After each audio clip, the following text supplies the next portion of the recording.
baseball. Spend time together so much on the road. Almost every game at once.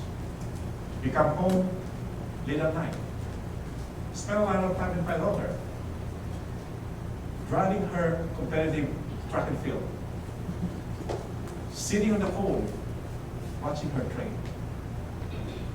Those are the times that they may remember when I'm already gone from the world.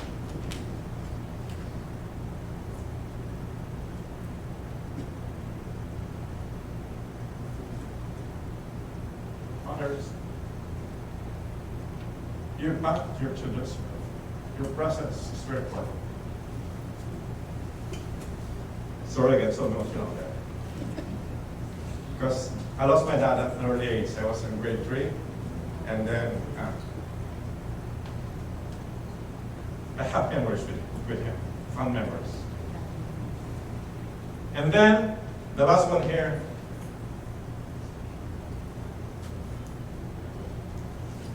there's Justice 3:11. There's everything there's a season, a time for every purpose under heaven.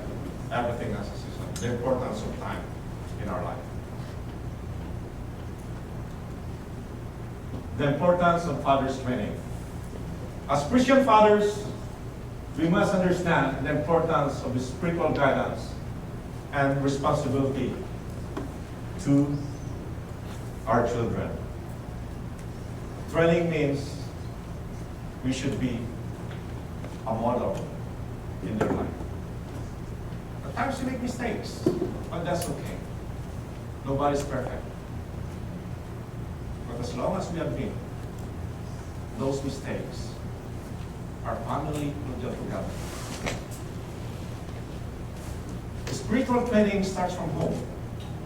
It doesn't start from the church. The spiritual training, don't leave the responsibility to the Sunday school teachers. Don't leave the responsibility to the elders or pastors of the church. Teach them the importance of prayer, especially in making tough decisions in their life. Nothing's going to be easy.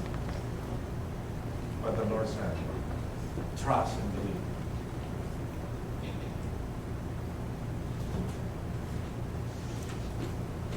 The importance of training. Fathers, do not exasperate your children. Instead, bring them up the training and instruction of the Lord. Ephesians, Apostle said in Ephesians chapter 6, verse 4. Fathers, those are the 4 T's that you can take home with you today. But hearing is not enough. We have to practice it in our own lives as well. Children, or children here, I have a message for you as well. Here's a verse important for the children. You can get away with it, okay?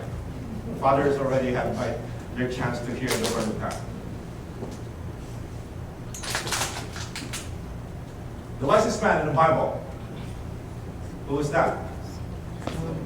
Solomon. And this is his message to his son, Rehoboam.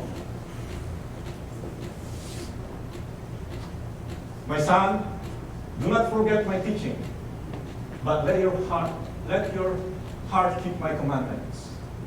For the length of days and years of life and peace they will add to you. Do not let kindness and truth leave you. Bind them around your neck.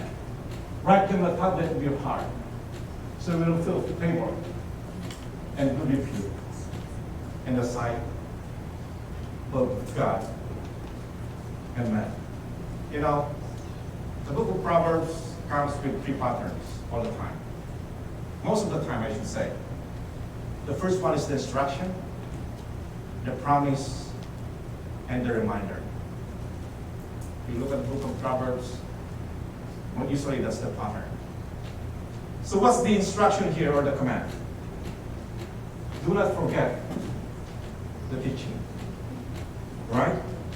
So what he's saying here, remember what you already know.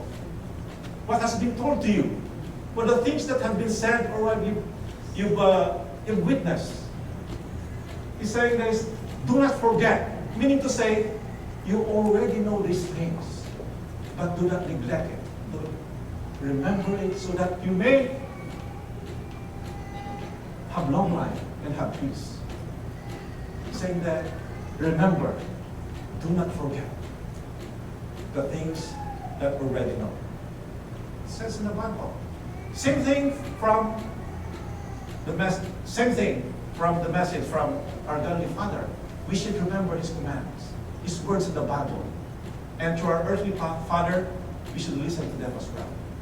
Because they walked that path before. I remember a pastor shared that they both going to Montreal. The pastor said, I go ahead before you so that I want to go, I can have a rest, and then you can follow along with your mother. The pastor arrived in Montreal, called his son. There's an accident here, stay away from that. He'll give you instructions so that they can arrive well. The same way in our life. Sometimes we walk that path already.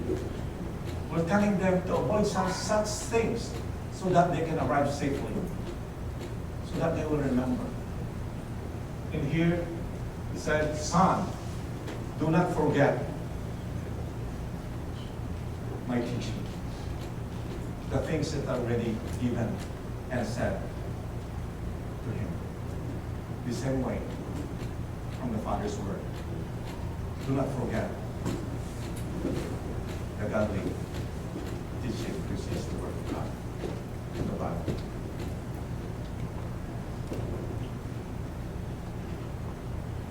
We need to remember and obey. That's what he's saying here. So that we remember what we already know. We need to be told multiple times so that we will remember. At times my kids said, you keep saying that, parang silang plaka. Have you heard that thing before? You keep repeating yourself, Dad, just like a broken record. But that was the instruction of God. Because at times they don't listen. Saying they remember so that you will get back. What else?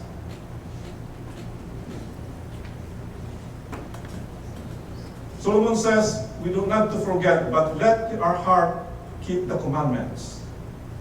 Something we do it personally in our life. Your brother or sister cannot do it for you. It's your own responsibility to remember it. I can't do it for you. The elders and officers of the church can do it for you. It's your own responsibility to remember. So what's the promise?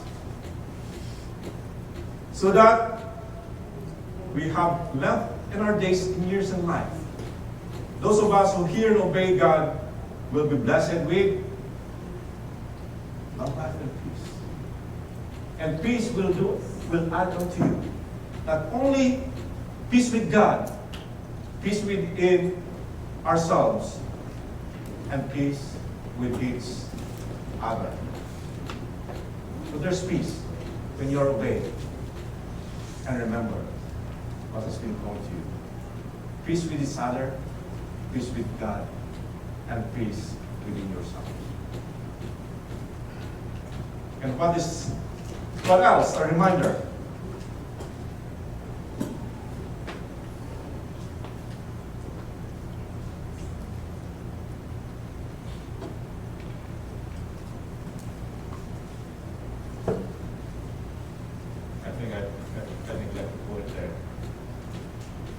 The reminder, do not let kindness leave you. Bind them around your neck. Write them a tablet to your heart.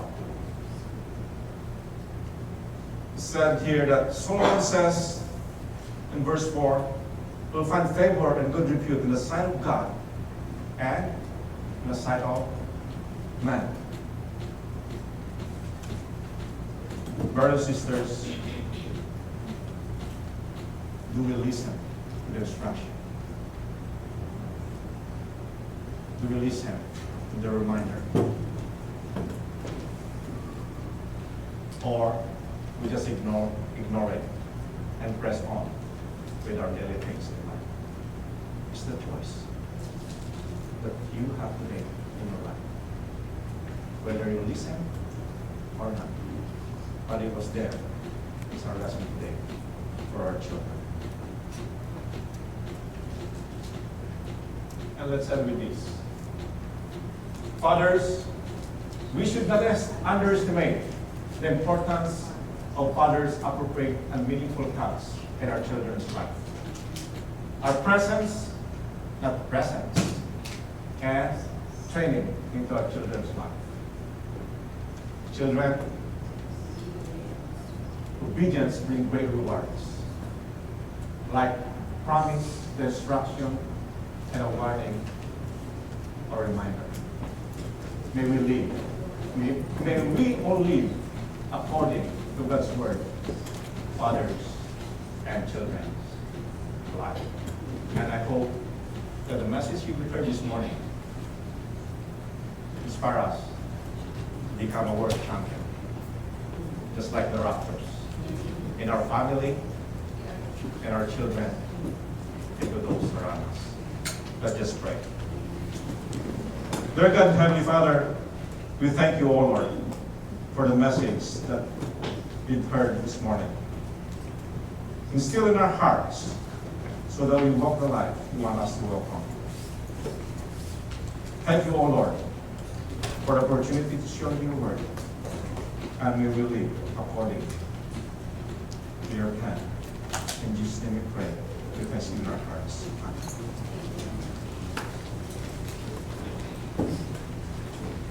Amen.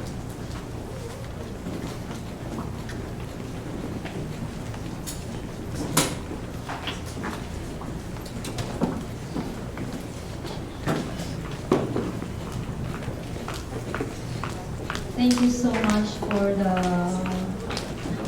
wonderful message.